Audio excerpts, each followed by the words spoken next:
Welcome back to the show. It's back to school, and to the many students returning to classrooms for the first time in over a year, I say, I'm so sorry, you poor, sad motherfuckers.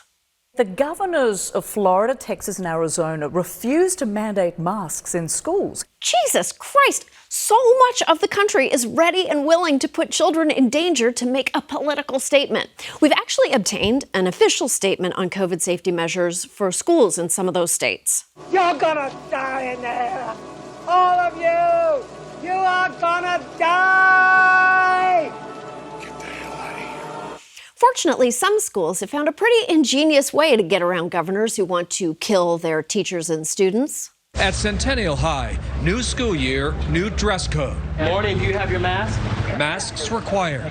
That's typical across Metro Atlanta. In Texas, where Republican Governor Greg Abbott just tested positive for the coronavirus after holding a maskless indoor event, schools are either ignoring the governor's ban on mask mandates or finding ways around it. At least one district changed its dress code to require masks. And no, they're not referring to the masks we all wore in high school.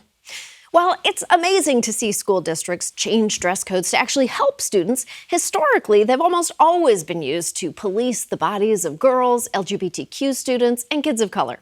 These codes are far more likely to forbid clothing typically worn by girls, from spaghetti straps to leggings, than they are to restrict the clothes that men wear, like big REM tees with hot dog mess on them. While schools claim their policies are designed to remove distractions and promote learning, the shitty way they're enforced does the opposite. A student and her mom say about 20 girls were removed from class here today for violating the dress code. Tonight, Northside High School students spoke out against the district dress code, saying it's unfairly enforced. The dress code bans almost all girl clothes. It's about being able to express ourselves in a way that we're comfortable and that isn't disruptive to school. Yeah, why don't we focus on the real disruption? The creepy biology teacher who likes to put one leg up on the desk while he talks.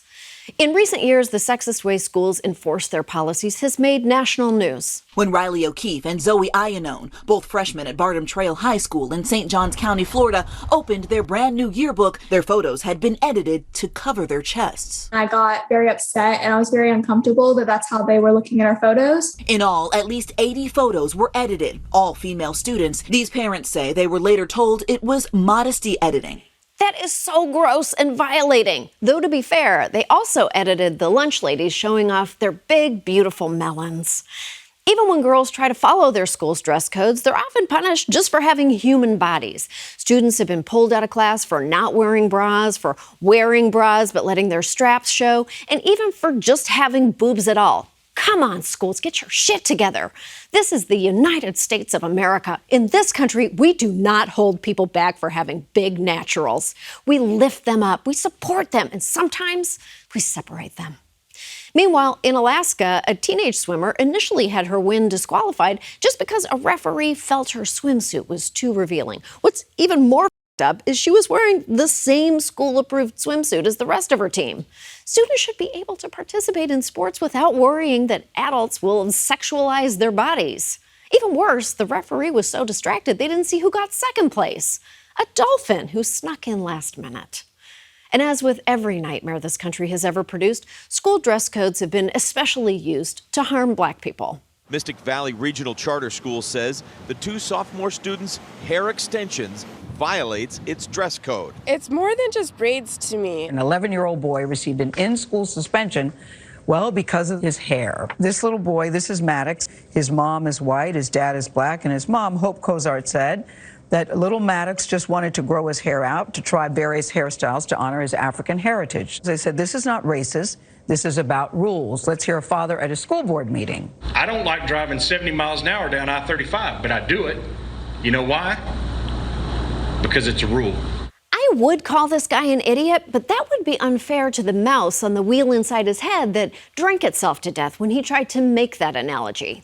Sadly, schools have a long history of punishing Black students for their hair, usually by regulating hairstyles that are vastly more popular among Black people.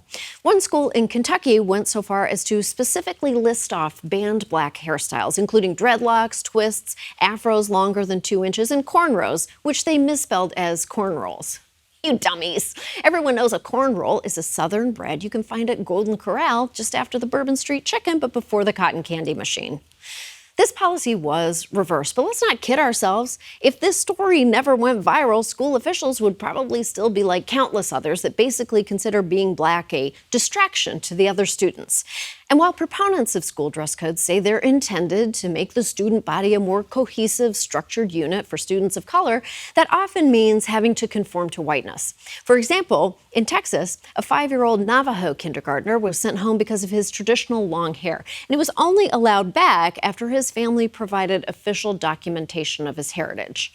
For kindergarten, because that long traditional hair would surely distract students whose main priority is sneaking bites of their art supplies.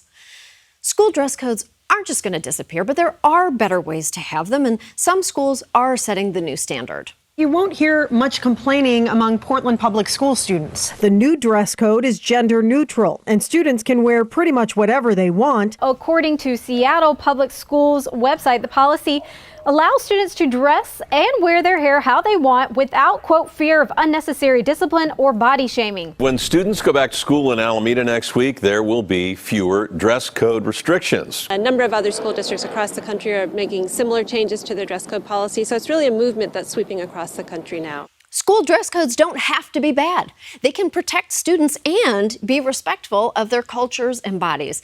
This is a time in kids' lives when they're finding out who they are and expressing themselves. And if we don't allow students to express themselves with their clothing and their hair, they'll just do it with something far worse. Poetry. Gross. We'll be right back. Aw, thanks for watching. If you'd like to hear more from Full Frontal, hit subscribe and visit our page for more videos. Or if you'd like to be radicalized, leave YouTube on autoplay.